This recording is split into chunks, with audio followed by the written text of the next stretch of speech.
Book Club. Audrey Bullar from Joseph-Beth Booksellers joins us this morning with her 5 picks, and I love this. They all have a theme of optimism, which, Audrey, I think right now is a good time for optimism. It's getting to March where the weather's gray and it's not quite spring yet, so we could use some optimism in our reading.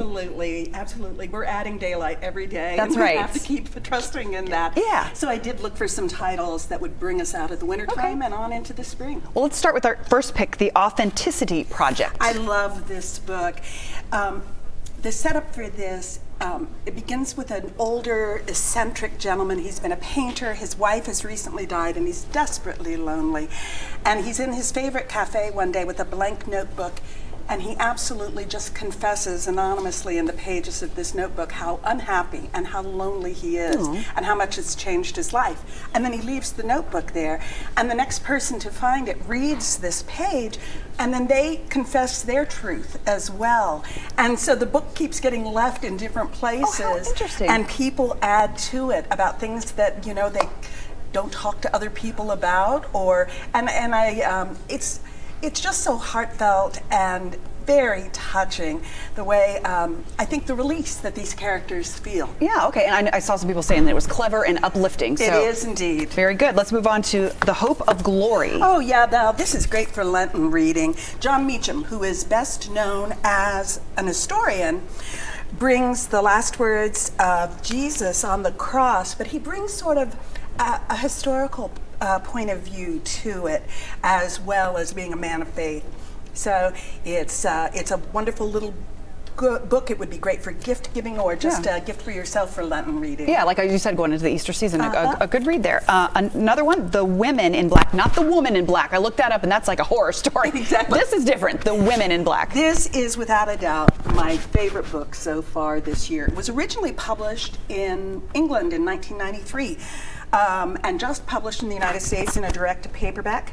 Madeline St. John was an Australian author. She's no longer with us, but this is set in the 1950s in a department store in Sydney, Australia, and the women in black are the sales ladies in ladies' frocks in that department.